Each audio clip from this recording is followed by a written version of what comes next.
In St. Peter's, 82, and Florissant, 82, downtown at the Arch. I'm Michael Calhoun, KMOX News. Come on, let's get going now. From KMOX Sports. We're primed and ready. All day, baby. Man, let's go. This is the Gray Bar Sports Open Live. Gray Bar, your distributor for electrical and datacom needs. On 104.1 FM, KMOX. Well, we were not expecting to have a sports open line tonight. We were expecting to have a sports open line tomorrow night, which now probably likelihood will not happen. So we just trade tomorrow for today. And here we are. We were with you till 8 o'clock tonight. If you want to join with us, you can do so. Multiple ways to get connected. You can call or text 314-436-7900, 314-436-7900. You can tweet at me, at Matt Pauley on air, MattPauley on air. Or for those of you who are watching on the video stream, we welcome your comments in the chat.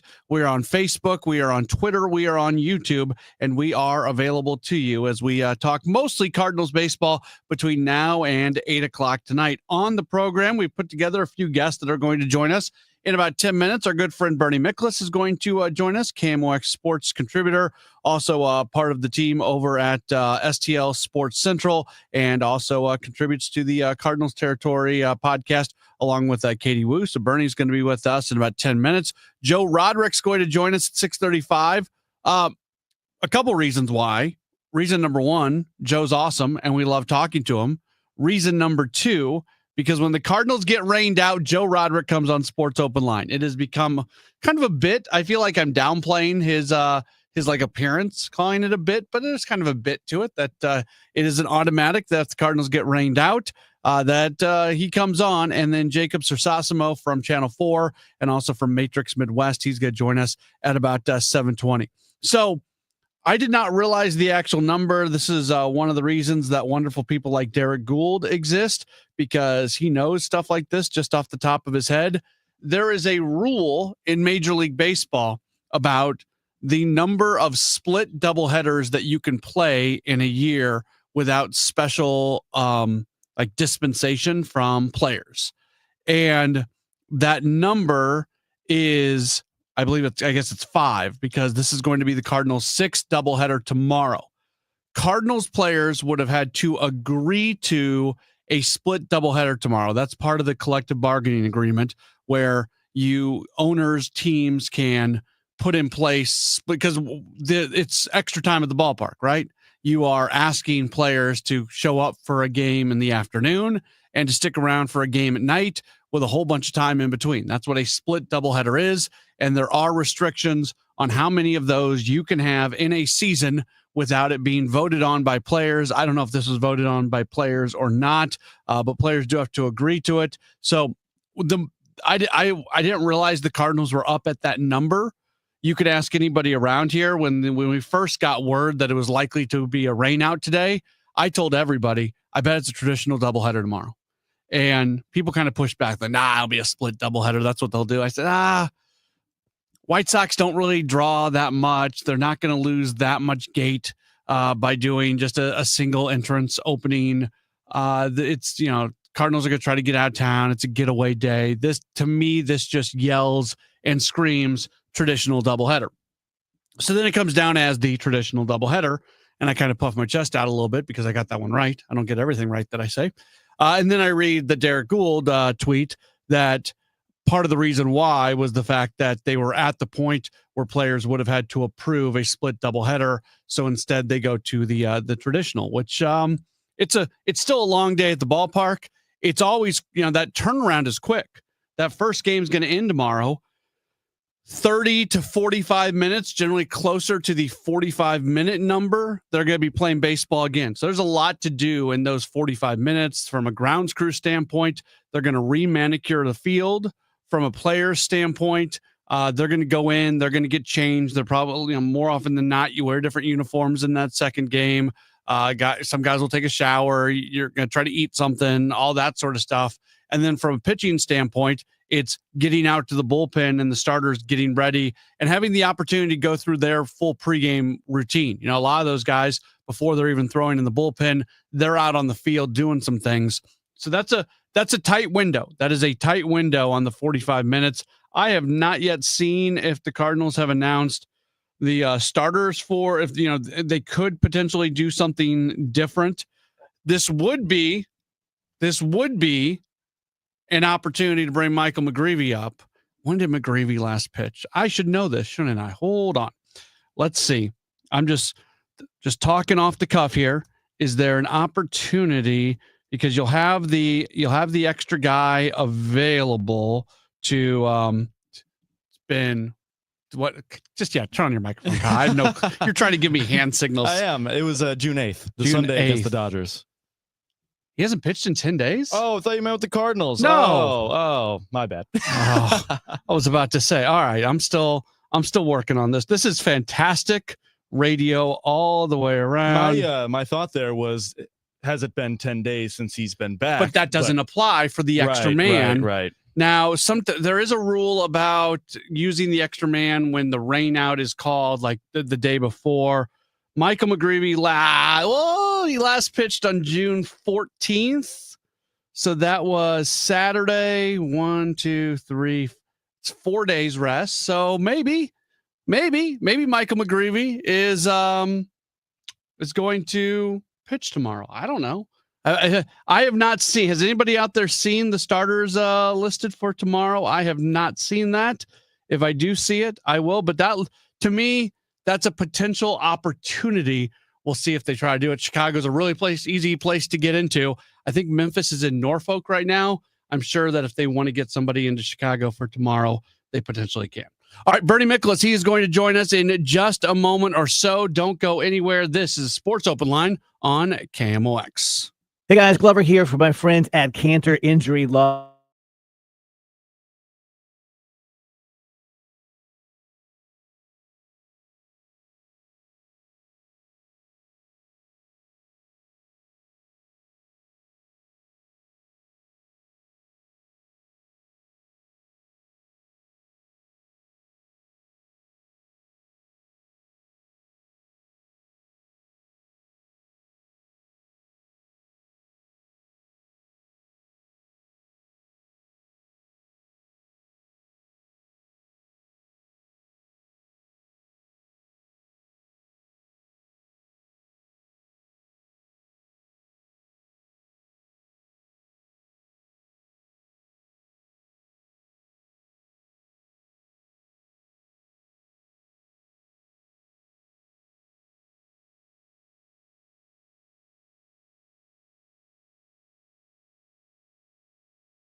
Steve Glover Show, weekdays at 1 on 104.1 FM, KMOX.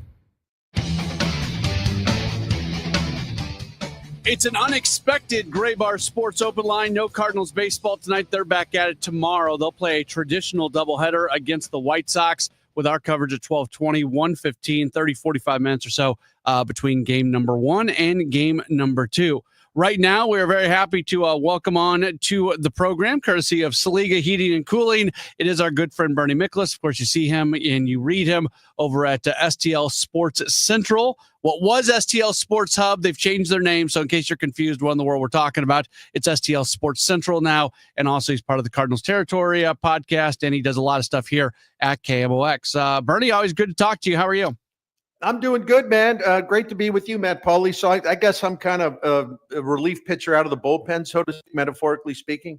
Yeah, let's see. You know what? I think the more apropos thing here would be, this is one of those scenarios where the game is in the 15th inning and the next day's starter is going to be used. Yeah, you're quick on your feet. I like that. Yeah, Okay. that's creative. Yeah, I like that. I'd rather fit that profile. Thank you. Yeah, there you go. That's what we're going with.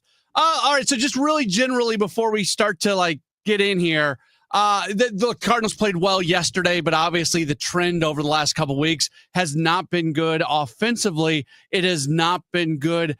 Are you at the point yet where you're legitimately worrying about who this team is offensively from a big picture standpoint, or do you still feel like this is a pretty good offensive club? I think it's a pretty good offensive club. I think they've lost some confidence. You know, they were going through a pretty dry stretch there for a while where they had a bunch of games, 8 out of 16 games through Sunday where they had scored 2 runs or less, like half the games, 8 out of 16. And I think when that happens, guys get frustrated. They press, they lose confidence. And it's just kind of hard to get the mojo going. And listen, we all know the White Sox are terrible. Okay.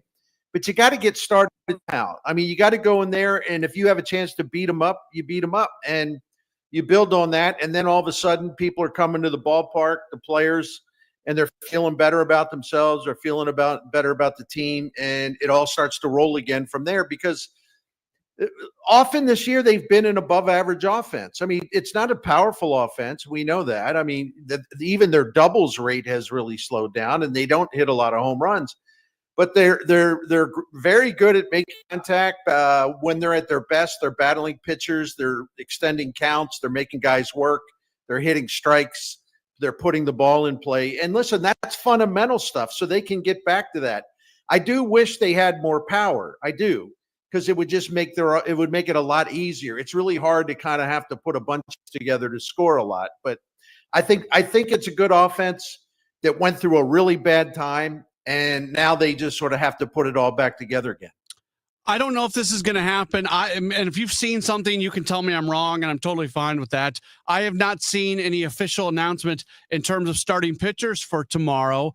Michael McGreevy, if he were to pitch tomorrow, it would be 4 days rest for him. Tomorrow would be his 5th day. You get that extra spot where that doesn't count against the, guys being sent down for a certain number of days or anything. If I'm the Cardinals right now, I am getting Michael McGreevy to Chicago and having him start a game tomorrow.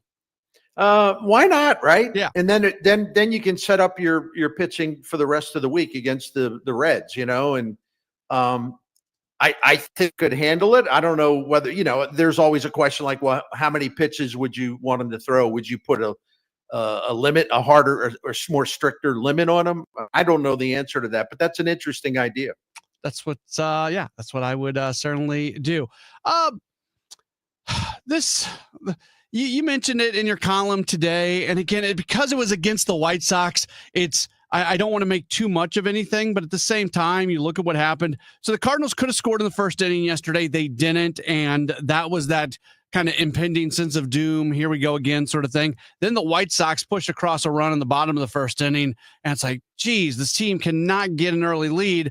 And then they follow that up with a 5-run second, which is fantastic. And as you've talked about it a lot lately, Bernie, like the inability of this team to have an early lead. It really felt like when you look at yesterday's game, this team getting the early lead changes everything, and it's obviously something they need to do more of.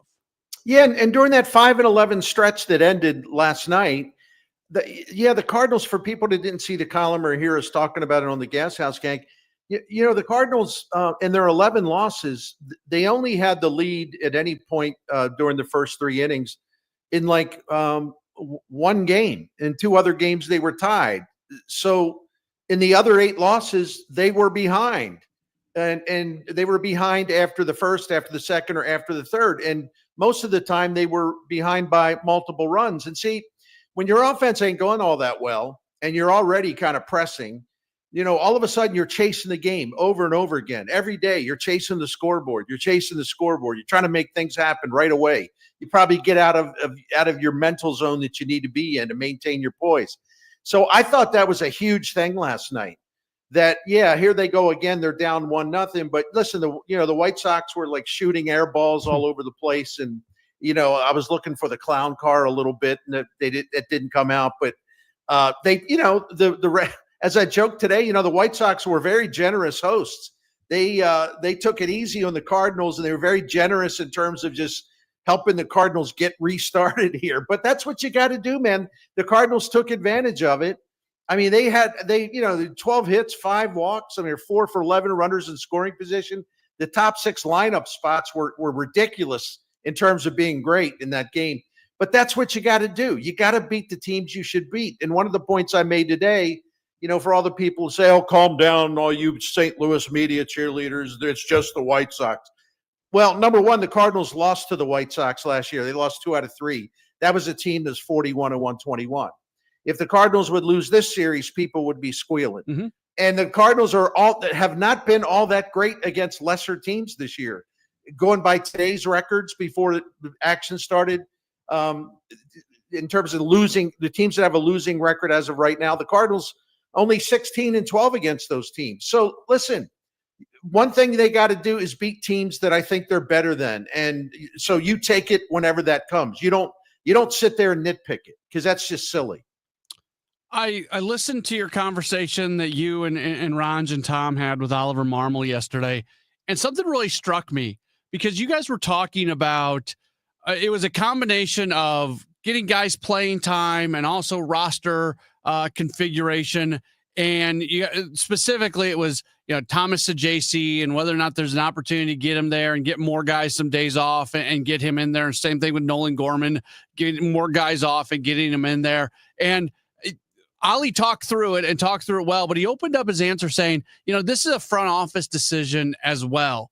So that kind of struck me that he said that, and that's what he led off with. And he said he wasn't trying to pawn off responsibility there, but so often we feel like all these things are Ollie's responsibility. And I think the Cardinals give Ollie more responsibility than most organizations give their manager. But that stuck out to me that he specifically mentioned the front office a little bit yesterday. Did you catch that? Did you feel that in that conversation?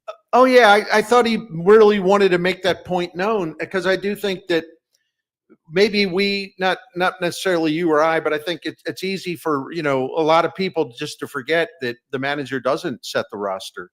And, John Mozeliak has been, I've covered him a long time, and he's always been front and center about that. He's always made it clear about where that line is drawn. And that is a traditional baseball thing, by the way. The general manager sets the roster. It's his decision. Then the manager, it's his decision who starts, who plays where, how he fills in the lineup card. So, Ollie's the one that's always got to take questions about, well, why isn't Sajaci up here? And I don't think he was playing defense. I just think he was reminding people of like how the jobs are structured. And I know that Mozeliak is a strong believer in, if a young hitter or pitcher isn't getting the work up here, he doesn't want him up here. I mean, I saw that with a very young Colton Wong when he, 2014. Mike Matheny, Colton Wong would have like 2 games where he went 1 for 8 with 3 strikeouts, and then he wouldn't play. And like 2 or 3 times, Mozeliak had to intervene and send Colton Wong back to the minors. He would have preferred that he played, but the lineup card belongs to the manager. So these things happen quite a bit. I think Ollie just was trying to remind everyone of that. My feeling is, and if I'm wrong about this, I'll apologize to Ollie if he lets me know, hey, big fella, you're wrong about this.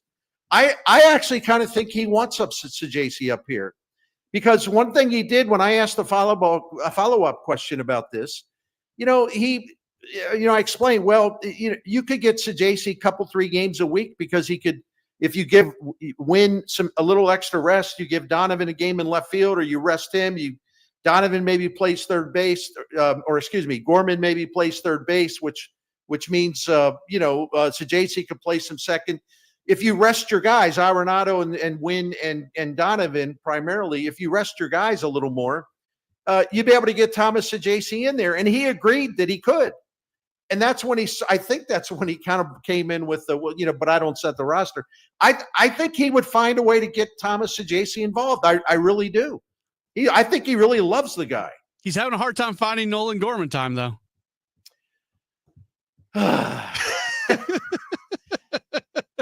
Sorry, I couldn't help myself.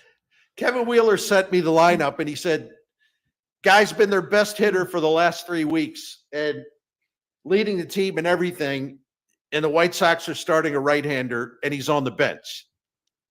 At some time, there are times I just want to say, you know what, I just got to stop talking about this because it's driving me crazy. Fair enough. Well, it makes me wonder about the whole runway thing. That runway is not open for as much for some people compared to other people. Yeah, we should probably just stop using. That's not what this season is. So they're not saying it. We keep saying it, but it's, I like that. Yeah, I'm kind of done with it. But I'm with you. Again. All right, very good. Well, Bertie, we always appreciate the time. Thank you for agreeing to do this at the last second. And of course, we can't let you get out of here with telling us about our friends over at Saliga. It is my pleasure. Saliga Heating and Cooling is a Daikin comfort dealer, been taking care of St. Louis family since 1927. 4 generations of Saligas.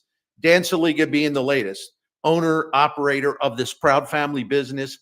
Hey, their name and their reputation means everything, and we have learned as a Saliga family, calling on them for 16, 17 years, we've learned why that reputation means so much to them, why the Saliga name is such a source of pride to them, because the way they've always treated us, the way they've treated our neighbors, they set the standard for honesty and knowledge and professionalism, prompt service. When they come into your home, they're classy. Also, in our experience, they never try to upsell us, never try to talk you into something, never put pressure on you. In our experience, Saliga Heating and Cooling does the opposite thing. They're like, no. You don't need a whole new you don't need a new boiler. We can keep this thing going for another couple years. We can extend the life of it. And they found that out with a maintenance check. So they're honest that way. And because they want you to be a repeat client, they want you to call them every time you need something. Also, go to SaligaHeatingCooling.com and take a look at the Priority Club. It's a maintenance plan that will save you money because it'll extend the life of your equipment. You'll also get priority scheduling, and you'll have the peace and comfort of knowing your home is safe and ready for all 4 seasons. The phone number for Saliga Heating and Cooling, 314-481-7333. Or to find out more, go to SaligaHeatingandCooling.com. Thank you.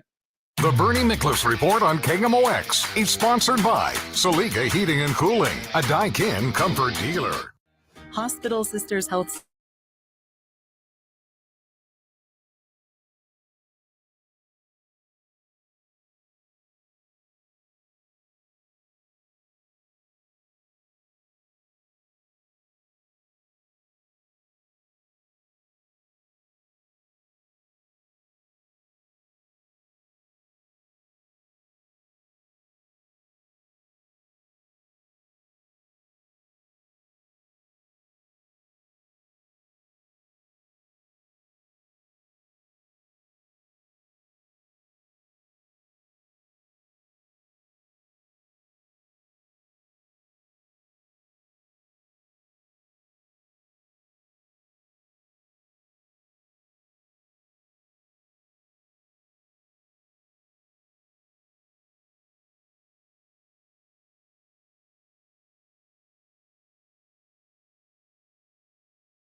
Cardinals, 104.1 FM, KMOX.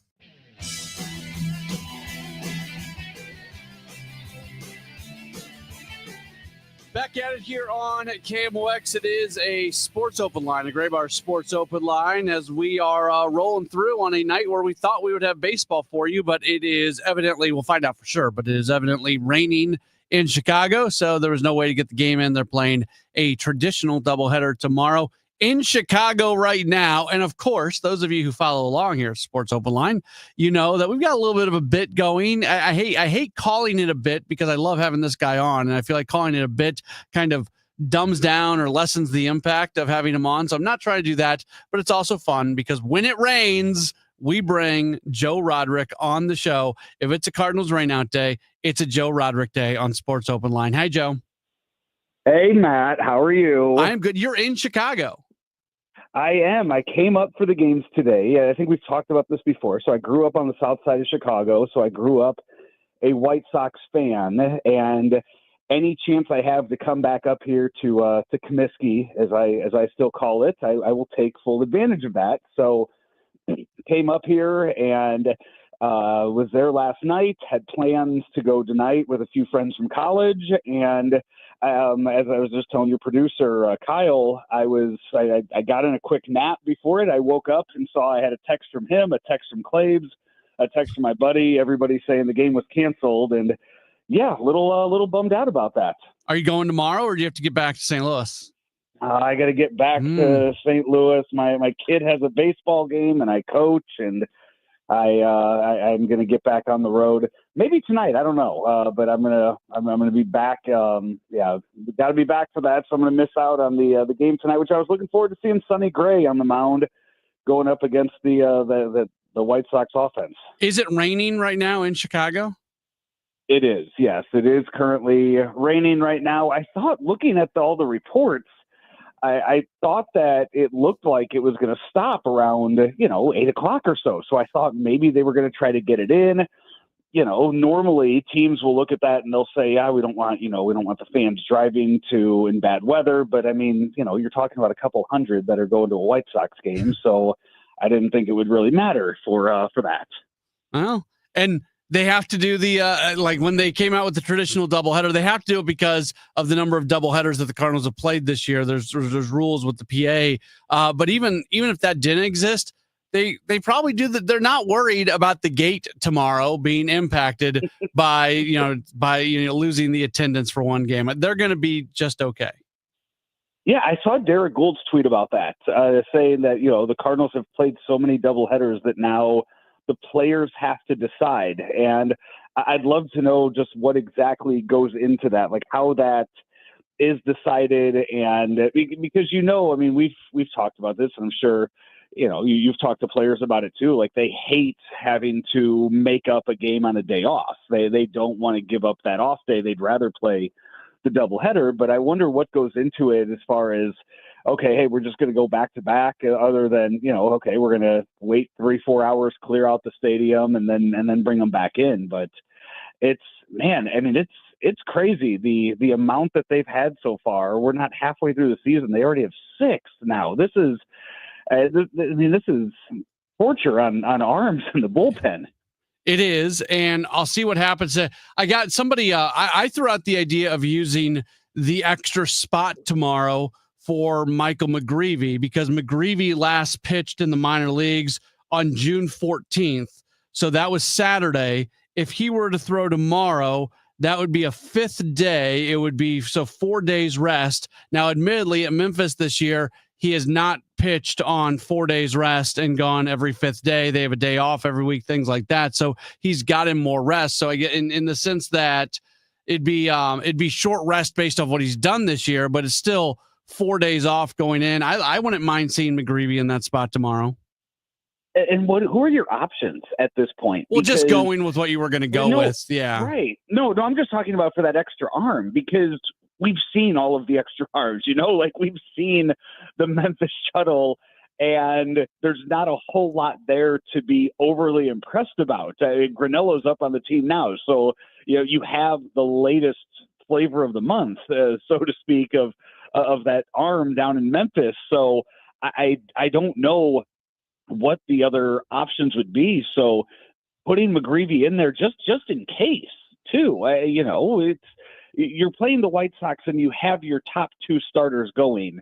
They should both be able to go 6 or 7. Yeah. So you shouldn't need to have just some Memphis arm up here, ready to pitch innings in case of a blowout. Like, you should be going into these games ready to attack and ready to go with your best arms out of the bullpen. So having him there, just kind of a, break in case of emergency type thing for a couple innings, 40, 50 pitches might not be the worst idea. Yeah, they could go with Graceffo. Graceffo's been working out of the pen lately at Memphis, and he went yesterday for 2 innings, but he, the day off, he'd be available and he can give you some length. But your point remains, like, if you really, even if you don't start McGreevy tomorrow, but you just have him there as a guy who's going to, piggyback with one of the other 2 guys, you can get some innings out of him. Yeah, and even if he doesn't pitch at all, it's more knowledge that he gets on the big league club, which is one of those things that he might be missing out on, just coming up and going back down as much as he has been, the way the Cardinals have kind of used him. And we got the good start out of Matthew Liberatore yesterday. He went out there and he was really effective, looked really good. So maybe the rumors of his demise, maybe we were a little too premature on that. But at some point this year, I feel like Michael McGreevy needs to be in the rotation if the Cardinals are going to be serious contenders for a playoff spot. I would, that's it. I was about to say I would agree. Serious contenders for a playoff spot. Does Michael McGreevy, I need to think through that one a little bit. Matt, you saw him a lot more than I did down at spring training. You saw plenty of his starts down there. And when you look at the numbers that he had at the end, like, he was your best starter in spring training. Yeah, and he's obviously been really good when he's been up. Like, I think Michael McGreevy needs to be. Teams he faced this year. Look, I mean, the Cardinals have thrown him out there against the Mets and the Dodgers this season, and he had a rough first inning against the Dodgers, but then settled in and went and was strong and was really good against the Mets. This kid can pitch at the major league level, and he would be one of your top 3 starters if he's in the rotation right now. Yeah, I would agree with that, and I think this team can contend for a playoff spot as is. So, but I think he helps you for sure. And at some point he's going to be here. I don't know when that's going to be. At some point he's going to be there. You're not going to keep him down at Memphis. But I understand the frustration for Cardinals fans watching him continue to go out and pitch at a really high level at Memphis, knowing that he could do that. When the Cardinals starting pitching is going well, it's not something that you're worried about, but in the month of June, Cardinals starting pitching has left a lot to be desired. And then you got this guy who's got a little bit of a major league track record, continuing to pitch well down there. It's part of the conundrum, Joe, that is the 2025 St. Louis Cardinals. Yeah, and I think a lot of it, too, is maybe fans not understanding fully how things work with bringing him up for the start, sending him back down, things like. So I know, at STL Sports Central, like, we put out the graphics, we'll put it out there on social media, and you see just immediate reaction from fans of anger with that anger and confusion with why they're doing what they're doing. But it's all about, kind of that, I don't want to maybe use the word roster manipulation, but it is, I mean, every team does it. The rules are there in place. The options are there in place for teams to do this. And the Cardinals have picked and chosen when to do that with Michael McGreevy so far. And at some point, like you said, at some point, he's going to be up here, and he's going to be up here for good. He is Joe Roderick. He's part of the team. He's a big part of what's going on over at STL Sports Central. As mentioned, what you previously knew as STL Sports Hub is not that anymore.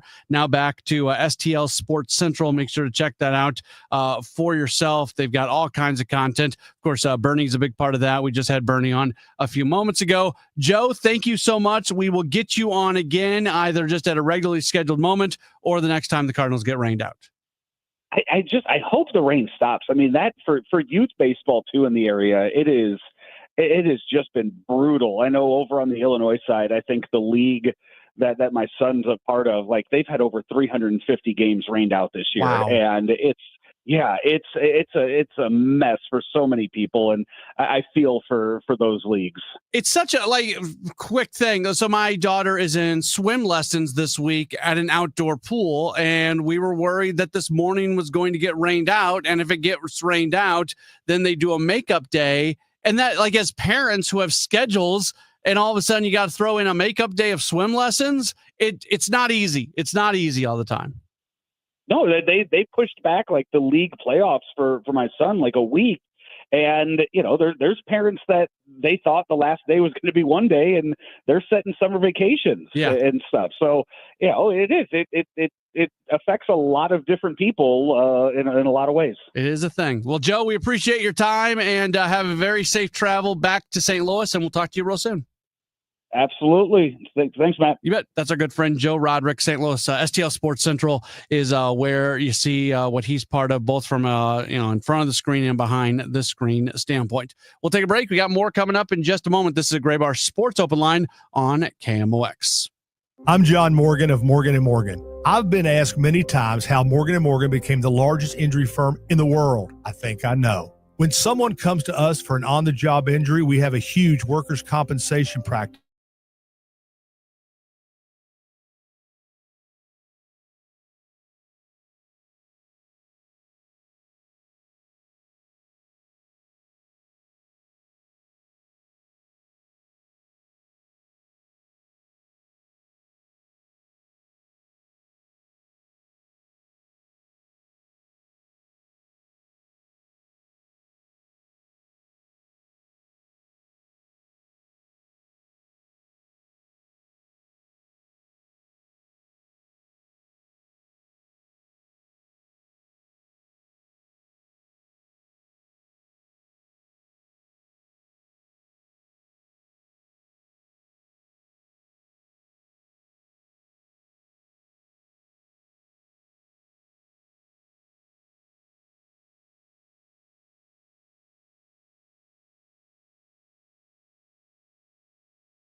Welcome back to the Gray Bar Sports Open Line. Once again, Matt Pauley on KMOX.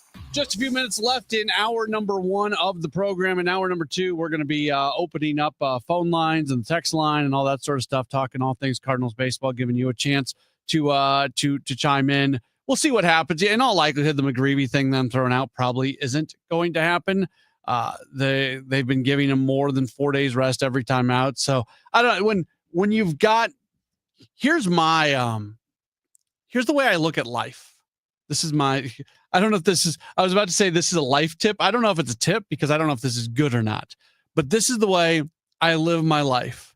I look for opportunities. If there is an opportunity for something, I go for it. Like when the door opens up a little bit, let's start walking through that door.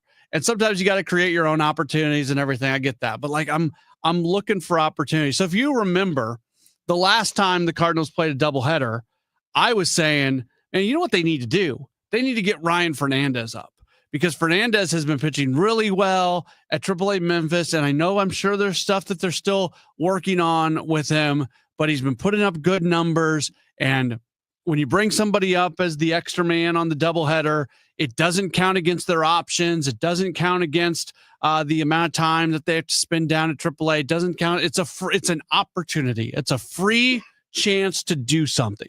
So I was pushing for Ryan Fernandez because I thought to myself, here's that opportunity. Here's that chance to bring a guy up and put him into a big league game and see if the stuff he's been working at AAA is real. If the numbers he's been putting up at AAA are legit. So it didn't happen. I don't remember who they called up on that one, but they called up somebody else. To me, this is an opportunity. Is it a perfect opportunity? No, because McGreevy has been pitching on more than 4 days rest every single time out this year, and he is a young guy. And Walt said to me on the stream, asking if I was so desperate to see the Cardinals give young pitchers a look that I want to see McGreevy on short rest. We can argue whether or not 4 days rest is short rest, but it's short rest compared to what he's been getting. I think it's an opportunity.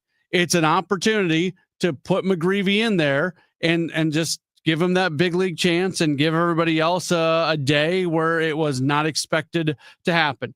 Would it be better if this was happening 1 day later? Would it be better if McGreevy would have last pitched 1 day sooner? So there was 5 days off instead of 4 days off. So he's more on the schedule that he's used to being on. Yeah. And that's probably the reason that what I'm proposing is not going to happen.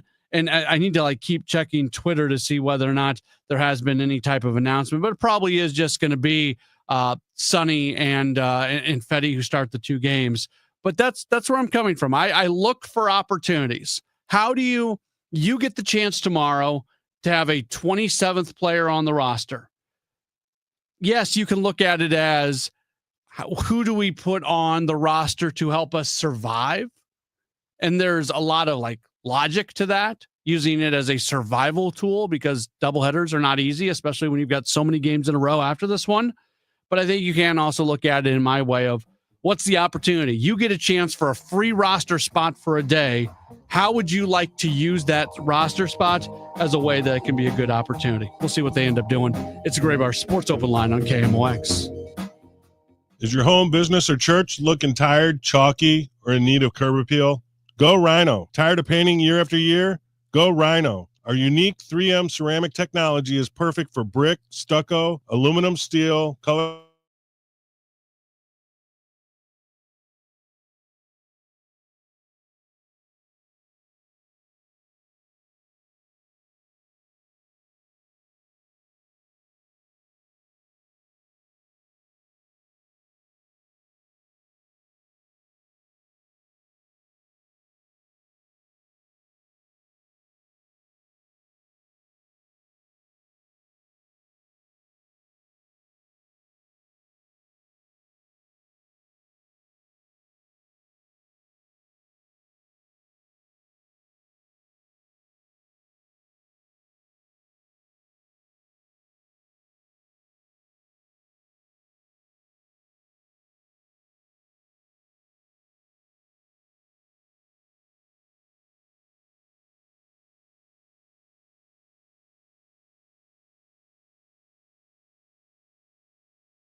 85.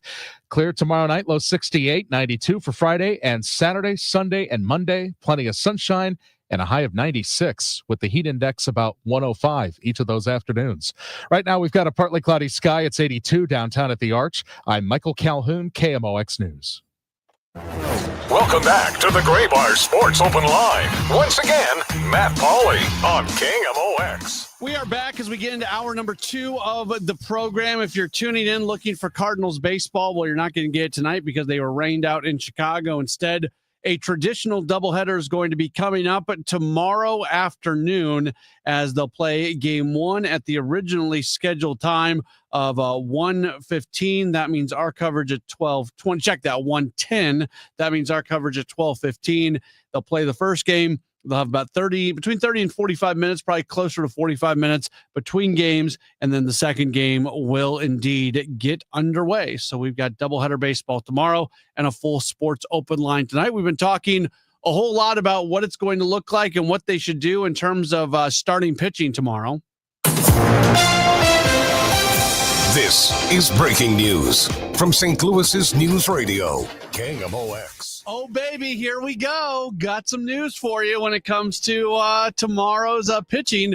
Derek Gould has reported that tomorrow, originally, if you remember, the original plan was for the Cardinals to send to the mound tonight, Sonny Gray, and then Eric Fetty tomorrow.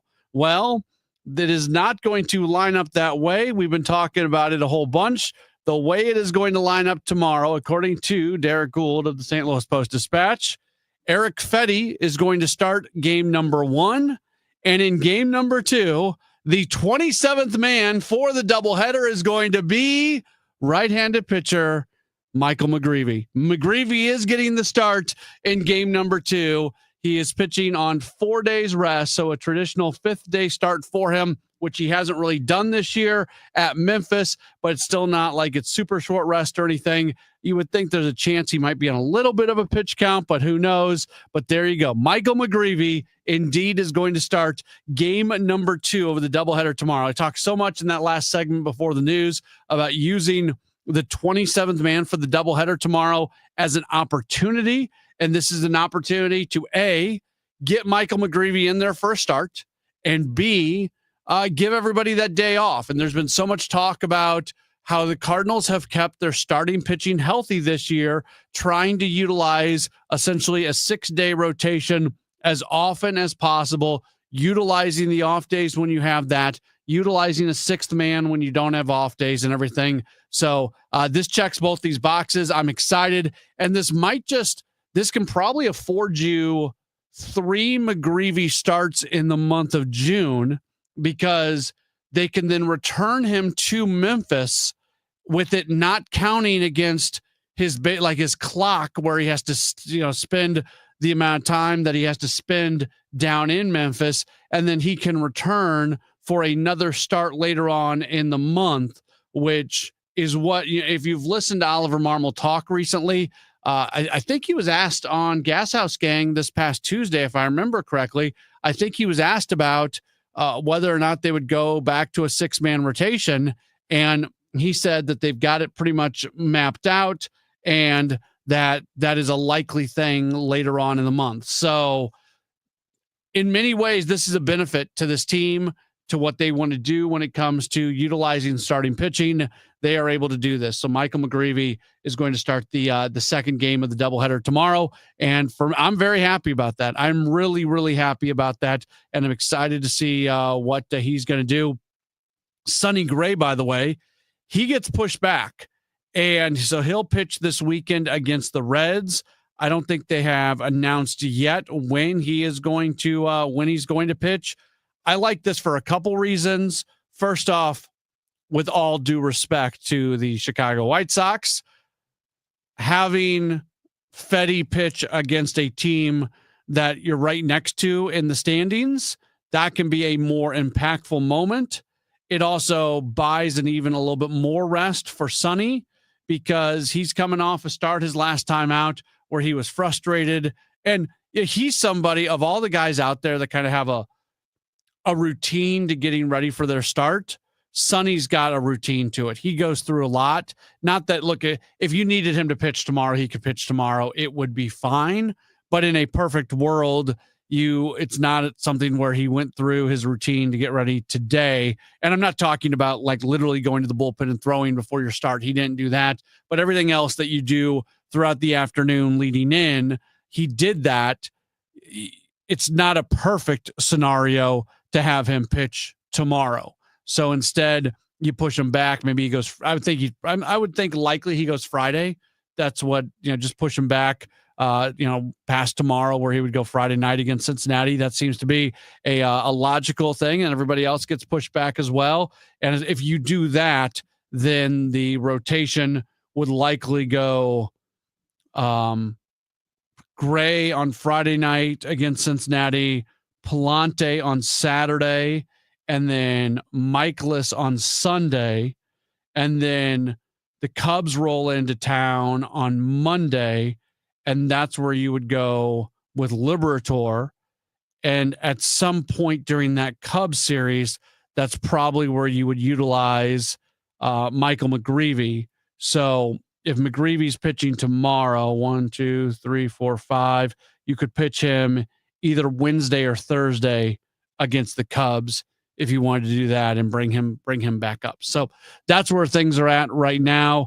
If you've got any thoughts on that, you can certainly come in here. Walt's not a big fan. Walt's been messaging us on the video stream. We're always streaming this show on Facebook, Twitter, and YouTube. If you're watching, there's this weird glare behind me, and I look like a ghost right now, and I don't know why. So hopefully, maybe that's good. Maybe holy forces are around me right now, protecting me. Maybe that's what's going on.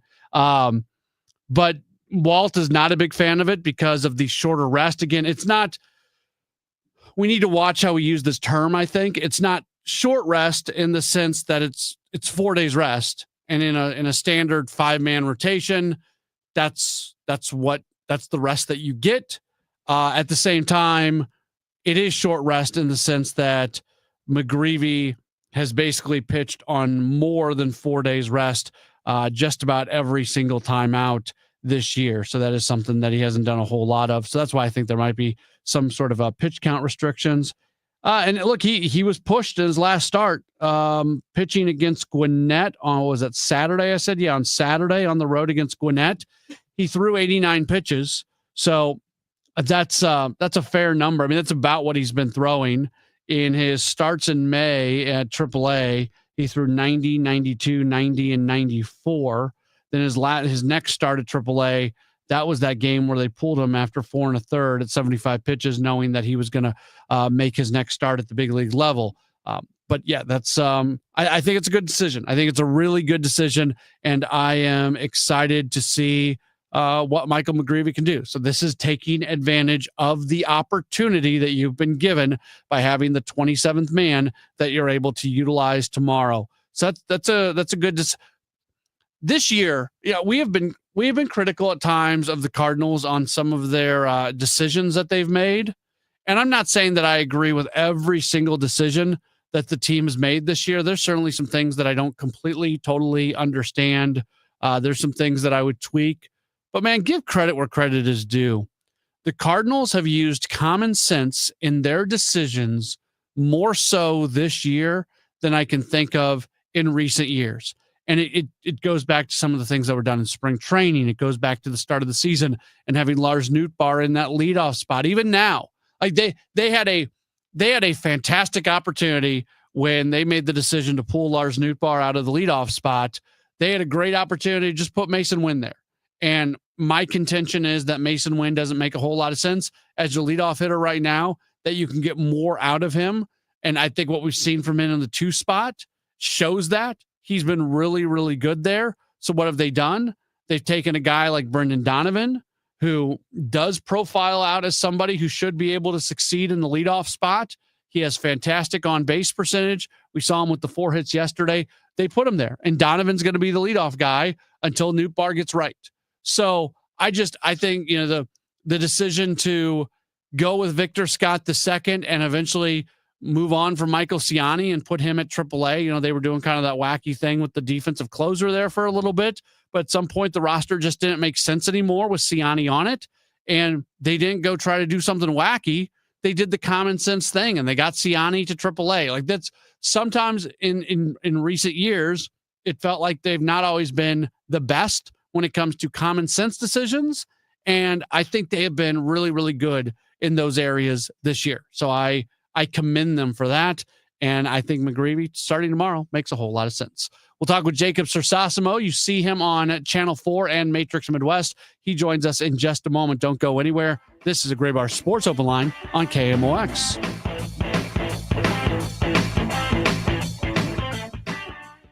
Hey guys, Glover here for my friends at Universal Windows Direct. If you're a homeowner like me, you know how it goes.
Streaming live on the Odyssey app and now at 104.1 FM.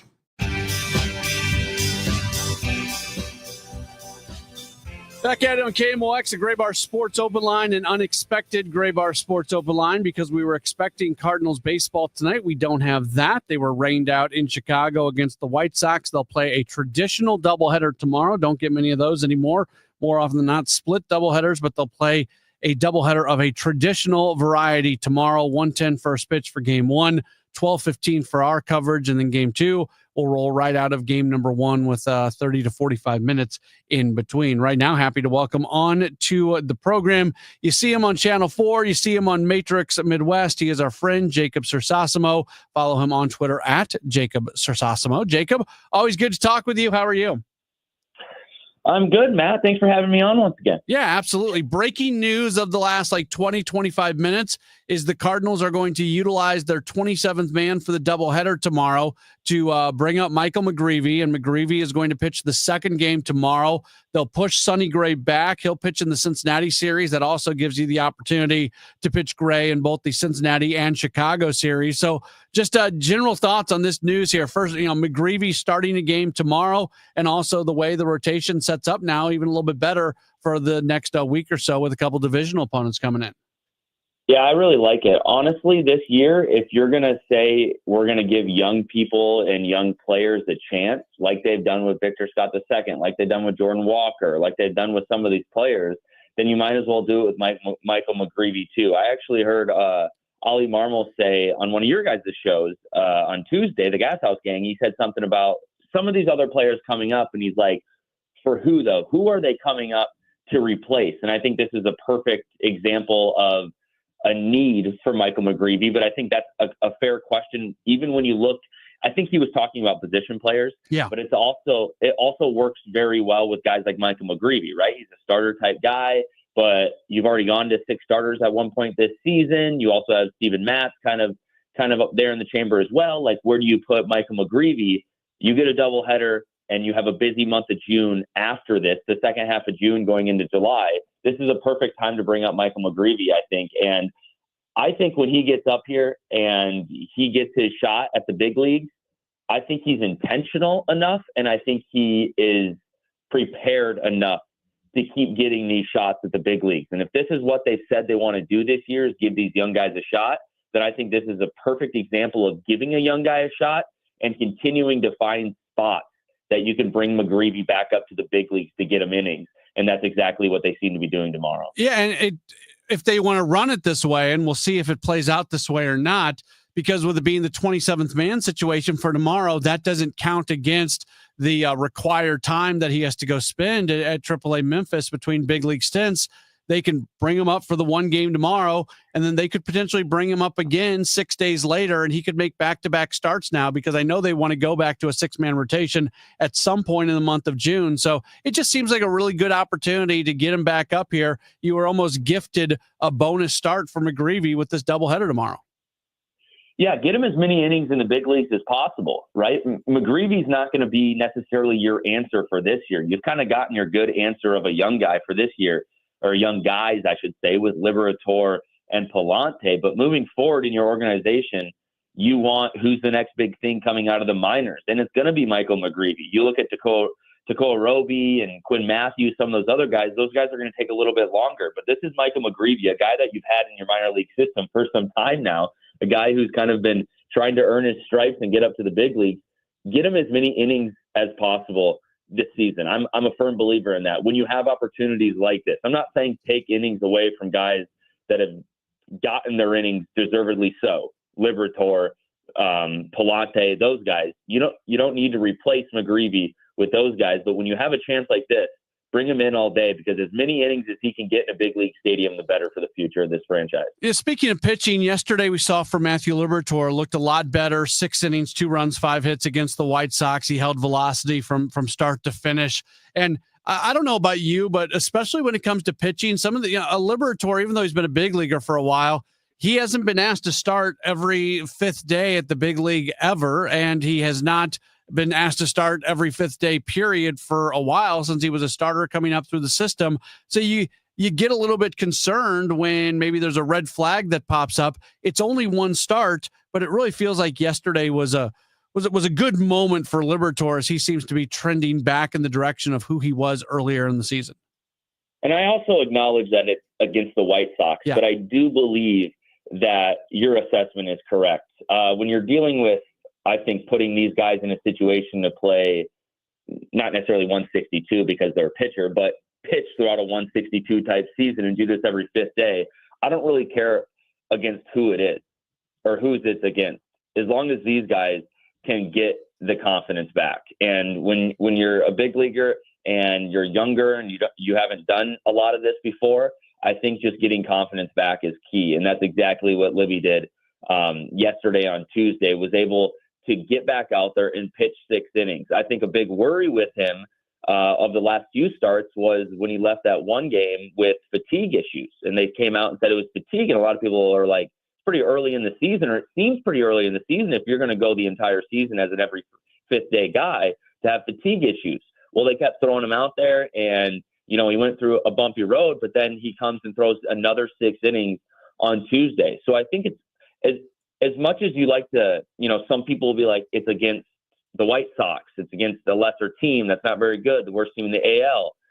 It is a good step in the right direction, being able to go out there for 6 innings and throw against big leaguers and have success. Because at the end of the day, they still are big leaguers. At the end of the day, he needed some confidence back, and he absolutely got that on Tuesday. So this is something we've been talking about a lot. I'd love to hear your thoughts on it. When guys are struggling, and the Cardinals have had a bunch of guys struggling at the plate recently, how much do you think that the correct answer is kind of just waiting it out, continuing to put them in the lineup, give them the opportunity to work their way out of it? And how much of it is giving a guy a break? Lars Nootbaar's now getting a break. He's been taken out of the starting out of the leadoff spot. He was not going to start today if they would have played. Obviously, they're taking their foot off the gas. Everybody's going to get to that point at some point. The struggles continue. But where do you stand on this? How much leash do you give struggling players? Man, it really is a fine line, isn't it? How do you manage guys that are really struggling? And Lars Nootbaar obviously is the most pressing situation that we have right now when it comes to the Cardinals in this, and they give him 3 days off, and then he comes back and doesn't have a great game. And then according to what they put out on Twitter, they were giving him the day off again today. So I think what's working in their benefit is they've already come out and said, this is a year that we want to give a guy a leash. Now, to your question of how long is that leash, I think that leash can be really long this year. I really do. You're not the Dodgers. And I mean that with all the respect to this team, but they've already come out and said that. So I think you can give a guy quite a bit of leash. Now, I think where the question really comes is every guy's going to be so individualized. And that is just what we as media or people as fans don't really know. Like Ali Marmol talks to these guys every day.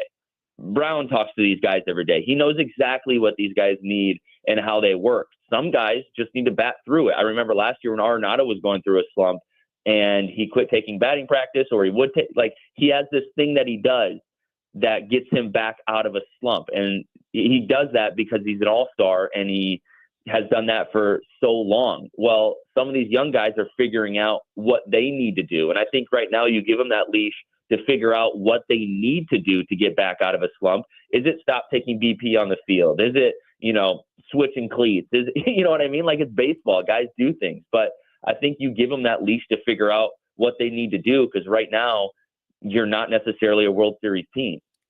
That's interesting to say that. I've told this story a couple times. Ivan Herrera, a week ago or so, when the team was at home, we were talking to him in the clubhouse, and it was as BP was going on. We're like, oh, do we need to talk fast? Do you need to get out there? And he said, I'm not taking BP today. My swing is getting a little bit long, and I know when that happens, I actually need to take less swings. Herrera knows himself to a point where he realizes when stuff's getting out of whack, he actually needs to swing less, not more. Other guys, if stuff gets out of whack, go into the cage and take hundreds of swings until you get it right. That's, for me, that's one of the really cool things about sports and high-level athletes, is how everybody's got a different path to get where they want to go. And I think right now we're going to figure out what Lars Nootbaar needs to do. I think when Lars Nootbaar comes back to Busch Stadium on Friday, I can guarantee one of the first questions, either before or after the game, if he plays or not plays, is what do you got to do to get back to the Lars Nootbaar that's really good at the top of the lineup? And I think the good part is you've been in the clubhouse in there. Lars Nootbaar sits right next to Nolan Arenado, and they're good buddies. And Nolan Arenado's been through this many times in his career and knows how to get out of it. So I think he's surrounded by a lot of good guys. But you mentioned it. Like, we just haven't really talked to a lot of these guys on what they need to do to get out of slumps. And some of them are young enough where maybe they haven't had as bad of slumps as they might see in the future, but that's part of being in the big leagues, and they just need to figure it out. That is a really interesting point, though, you said about Herrera, because it is ironic that I said it. Yeah, absolutely. He is Jacob Sersasimo. You see him over on Channel 4 KMOV, also part of the Matrix Midwest team. They're doing amazing things, adding more and more local sports coverage to the television airwaves here in St. Louis, which is great. And you know what? We just got done with the French Open. Jacob, give a plug for your tennis podcast, because I know for the tennis fans out there, I'm sure they would enjoy being able to hear that. Yeah, 2 quick shameless plugs, I guess, Okay. since you're giving it to me. You said Matrix Midwest. The game on Friday is actually over the air on Matrix Midwest, Channel 32 and Spectrum Channel 6. So since you said it, and we're talking Cardinals, you can actually watch Friday's game at home against the Reds on Matrix Midwest. I do a weekly podcast with the Believe Network. It's called BLEAV. Matt Pauley knows this very well, because we sit next to each other in the press box sometimes. But I've been a tennis fan for so long. I grew up playing tennis. I played college tennis. And once the majors roll around, I am watching a ton of tennis. I actually podcast every week throughout the entire year. So I follow tennis pretty religiously. The French Open was outstanding. The men's final was outstanding. And I'm really looking forward to a Wimbledon. It's already clay season. So I'm going to put my predictions out here in a little bit, not recently, but here in a few weeks, about what we think Wimbledon's going to be. But I think some of these players at the top of the men's game are going to be pretty intense going into the grass court season in England. Who's the young tennis player on the men's side right now that nobody's talking about, that we should start talking about more and more? You're starting to hear more and more of him right now, but his name's João Fonseca, and he's out of Brazil. He's young. He's like 18 years old, but he's kind of burst onto the scene this year. He's sponsored by On. And so there's not a lot of athletes sponsored by On. It's him and Ben Shelton on the men's side, which on the tennis side is a huge Roger Federer thing, because Roger Federer's in on that brand, on the big running brand. But João Fonseca, he wears On gear. That's how I'm going to tell you to look out for him. But he hits a really heavy ball. He hits the crap out of the ball. He's kind of a bigger dude. Right now, when you go to slams, he's out there on court 4, 5, or 6, 3, 4, 5, or 6. In a few years, when that guy gets to be about 21 years old, I think you're going to have to pay the big bucks to watch him in Arthur Ashe Stadium or some of these big stadiums, because, boy, is he an up-and-comer, and he's playing really, really good tennis at the age of 18. He is Jacob Sersasimo. Again, watch him over at Channel 4. They've got the Cardinals game on Friday night. Sonny Gray might be pitching in that game now. We'll see once they officially announce it. But, Jacob, appreciate the time. We'll see you at the ballpark real soon. Sounds good. Thanks for letting me talk a little tennis as well. You bet. Absolutely. Jacob Sersasimo joining us here on the program. He does love tennis. And so for the tennis fans out there, there's another resource for you when it comes to tennis content that you want to might want to consume yourself. We'll take a break. We got nothing but Cardinals from here to the end of the show. If you want to chime in on anything, we'll give you the opportunity to do so. You can call or text 314-436-7900, 314-436-7900. You can tweet at me at Matt Pauley on air, or you can leave a message on the video chat, and we'll get to those as well. Don't go anywhere. It's a Gray Bar Sports Open Line on KMOX. How do you feel when you switch to Geico and save on your car insurance? It's like finding a parking spot in front of a busy outdoor cafe where you're meeting some old friends from college. Oh, a space! And you're about to parallel park into that oh-so-tight spot. And then everyone in the cafe stops to watch. And you nail it in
Gas House Gang every Tuesday at noon. Sponsored by Siteman Cancer Center on the voice of the Cardinals. 104.1 FM, KMOX.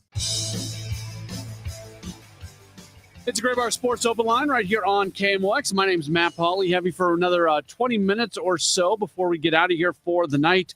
Cardinals, White Sox not playing tonight. They'll play a doubleheader tomorrow. Too much rain in Chicago, so unfortunately unable to get to the game. Teresa texting in says, bummer on the rain out. I saw the wall of water heading towards Chicago, but good deal on the pitching lineup for tomorrow, specifically to the news. If you missed it, Michael McGreevy is going to start the second game of the doubleheader tomorrow. Eric Fetty will go in game one. Sonny Gray is getting pushed back to the Cincinnati series. They have not yet announced what day of the Cincinnati series he would go. They lined it up, Palante, Michaelis, Liberator during the Cincinnati series. I would think that Gray's likely to pitch on Friday, but no official announcement on that quite yet. If you want to give us a call, you can do so, 314-436-7900. Let's grab our first call of the segment. John has given us a call. Hey, John, you are on Sports Open Line. Hey, Matt. I'm confused. Why they're not having a day-night doubleheader tomorrow. How are they going to pull this off? I mean, well, first off, they're not, the rules behind it is it's in the collective bargaining agreement that you can only play so many day-night doubleheaders throughout the year without getting player approval. And the Cardinals have passed by that number. So that's part of the reason. I also think if you're from a Chicago standpoint, they're not worried about attendance or anything, so they can go ahead and do it. But what are you concerned about pulling off? No, that's the part. Okay. You know, Chicagoans are going to stick around for both games if they can, or yeah. I mean, they'll sell beer through all 9 innings of the first game. That's for sure. I know. I haven't seen this since the old days. I'm an old man, and they used to have back-to-back doubleheaders all the time. But you just don't see it anymore. No, you don't. I appreciate the phone call, John. There was one last year. I think it was I know it was at Busch Stadium. I remember it because I was doing the between game stuff. So there was one traditional doubleheader last year at Busch Stadium. I have no recollection of who they were playing against. I just remember it did happen. Teams normally like the split doubleheaders because you're able to have 2 separate gate openings. So from a ticketing standpoint, you're able to make the most money that way. Again, I don't think they're worried about that too much with the White Sox, considering their attendance and also the rules when it comes to the amount of doubleheaders you can play and how long the players are being forced to stay at the ballpark longer when you've got the split doubleheader. So that's why there's the rules when it comes to that. Larry's given us a call. Hey, Larry, you're on Sports Open Line. Good evening. I don't know who made the call, whether it was Mozeliak or the field manager, but it's a great move. You get Sonny Gray set up to pitch 2 games at home, whereas if he pitches tomorrow, he only gets 1 game at home. Yeah, and the Reds who. Yeah, I must finish what you're about to say. I'm sorry, I didn't mean to cut you off, but against Cincinnati and Chicago too. Like you get not only 2 games at home, but 2 games against divisional opponents. Well, you're tied with Cincinnati and you're 7 behind the Cubs, so you get 2 shots there. That's a good move. Yep. McGreevy's pitching again. McGreevy, this is a good spot for him to pitch, and this Chicago team's terrible. They've won 23 games. Their defense is pathetic. One last point. Contreras had no business stepping back into the baseline. When a pitcher goes to cover first base, the first thing they teach you is you go parallel to the bag so you don't have any collisions with the runner, or you don't get hit in the back of the hamstring and you're sitting on the bench for 2 or 3 weeks. He could have very easily, that could have happened. So he's going to learn as he goes. And Hoskins was right. You don't step back into, you don't do it. It's a no-no. That's how it is. Larry, appreciate it. I don't think anybody has said that Contreras played that well. I think there seemed to be the insinuation from the Brewers that it was something that was done purposefully. I don't think it was. And I thought that they were a little over the top in the way they responded. But you're right, like, that was a mistake by Contreras. I'm not trying to cover up the mistake there. That was a mistake by Contreras. It wasn't a huge step back, but it was just enough. He's learning. He's learning first base. He has played it at a really high level this year, considering the fact that's not something he's really done in his career. So I give him all the credit in the world. But yeah, there was a mistake made by Contreras in that. I think the Brewers reacted in a way that was a little bit over the top. Let's grab Randy, who's given us a call. Hey, Randy, you're on Sports Open Line. Yeah, good show. I want to ask you a question. What is this team's identity? I mean, the Cardinals used to be known for defense, tight pitching and clutch hitting, but I don't understand. This team is all over the place. What is their strengths and what is their weakness? And are they going to be sellers at the trade deadline? Yeah, appreciate the phone call, Randy. I think their strength is defense. That's a for sure deal with this team. They are, by many metrics, they are the best defensive team in baseball. And that is something that they stand by and they are very proud of. So that would be the first thing I would say when it comes to who they are. I think they're a team that is relentless. I think they're a team that doesn't give up. I think they are an incredibly flawed team. I think they're a team filled with guys up and down the roster and up and down the lineup who don't have an incredible track record of success over 162 games outside of really Wilson Contreras. But guys that you can be really excited about. You can be excited about Ivan Herrera. You can be excited about Mason Wynn. You can be excited about Brendan Donovan. But it is a team with an identity and a DNA that's going to continue to develop. I think that is when people look at this team and say, who are they? I actually think that's a legit question. And it's developing. Anytime they essentially made the decision this year when they let Paul Goldschmidt walk, when they declined the options on Kyle Gibson and Lance Lynn, when they entertain the idea of trading Wilson Contreras and Sonny Gray, even though those guys said they didn't want to be traded, and when they attempt to trade Nolan Arenado, what you're saying is this team belongs to the young guys. Now, Wilson Contreras is still here. He is a leader on this team. Nolan Arenado is still here.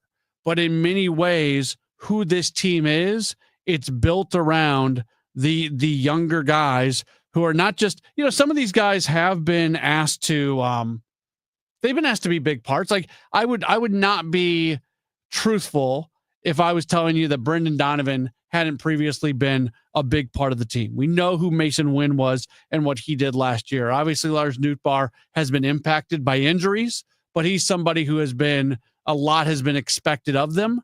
But now, in addition to a lot being expected of them, they're the leaders. They're the central key part of this team.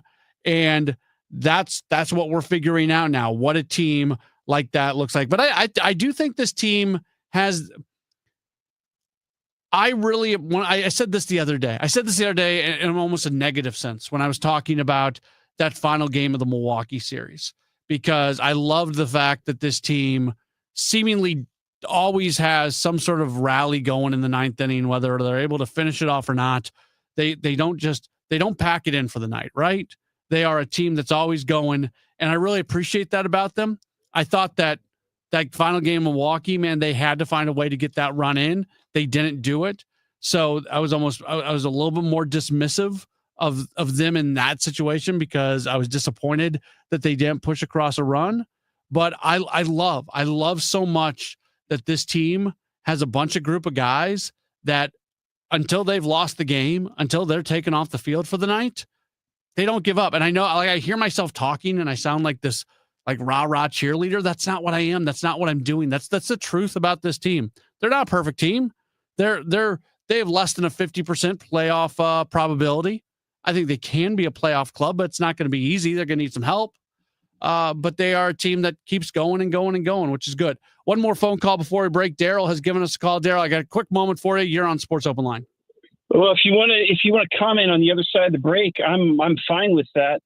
To give you context, last year I was yelling at my radio saying Contreras needs to go because I had looked at him as a defensive liability at catcher.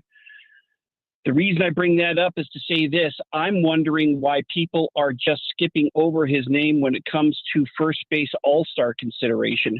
Who else is he going up against in the National League? Because I think he's been a very big surprise defensively and about what we expected offensively. I'll hang up and listen to you. Thanks. Yeah, certainly appreciate it. There's some other guys out there. I mean, you think of Freddie Freeman is obviously in that group. I haven't, to be perfectly honest with you, and I probably should, I have not compared his numbers to other first basemen in the National League. So here's what we'll do. We'll take a break. I'll come back. We've got just a couple minutes left in the show after that. We'll go over some of those numbers and where Contreras stacks in terms of his first base production. We'll do that in just a moment, as this is a Gray Bar Sports Open Line on KMOX.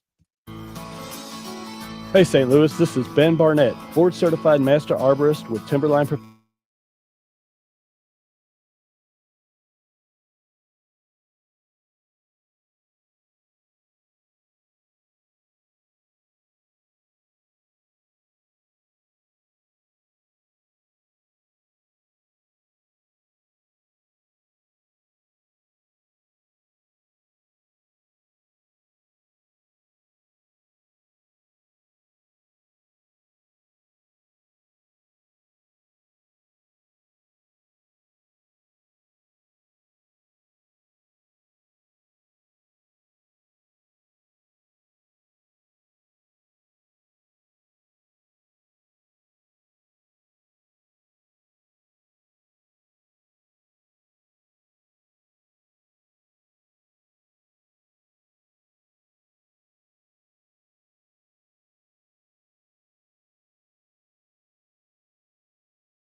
Welcome back to the Gray Bar Sports Open Line. Once again, Matt Pauley on KMOX.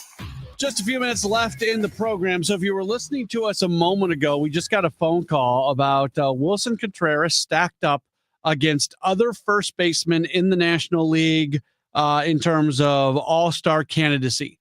And I would like, the one thing I would say about Contreras is when you remove basically his first week of the season, his numbers look completely different. But we're going to look at the entire body of work as we finish things off here, because it was, to be perfectly honest with you, I really like that phone call because I hadn't really thought about comparing Contreras. Say that 3 times real fast. Comparing Contreras with where he's at. So let's go through a few different offensive categories, and we'll tell you where Contreras sits when it comes to OPS. You hear me talk about OPS a lot. That's the number one number I normally look at for a guy. Contreras is actually tied for 7th in the National League. There are 12 qualified first basemen in the National League this year so far, and Contreras is tied for 7th. He's actually tied with Rhys Hoskins from Milwaukee, which there's a little bit of a humor that goes along with that. His OPS is at 748. Pete Alonso, who is clearly the most productive first baseman in the National League so far this year, is number 1 on that list at 954. And then you have Freddie Freeman, Micah Bush. Also in there, you got Josh Naylor from Arizona. He's coming in at number 4. Matt Olson from Atlanta comes in at number 5. Bryce Harper qualifies at number 6, and then you have Wilson Contreras at number 7. All good numbers, but obviously first base is an offensively driven position, so that's why you're going to have that. When it comes to batting average, Contreras is actually ranked number 9. I'm not a big batting average guy, but we're just looking at the different numbers. Batting average at 248. He is number 9 on that list. Freddie Freeman leads the way at 333. Naylor is at 307. When it comes to home runs, Contreras, he is pretty far down that list. He's number 6, excuse me. So I guess he's not as far down as I thought he was with number 9. Pete Alonso is leading the way as he has 17 from an RBI standpoint. Contreras is number 3 there. Alonso and Naylor are the only National League first baseman with more RBIs than Contreras. So on base percentage, Contreras is number 8. Freeman, Alonso, Harper, Naylor, Bush going 1, 2, 3, 4, 5. So Contreras' all-star candidacy in terms of comparing his offensive numbers against other first basemen in the National League, maybe not quite as good as you might think on the surface level when you do actually compare it. That's a really interesting question. I appreciate that call a lot, and good to be able to look at some of those numbers. All right, that's it for us today. Cardinals doubleheader tomorrow. Coverage begins at 12:15. Be tuned in tomorrow for a lot of baseball here on KMOX. Ready for instant curb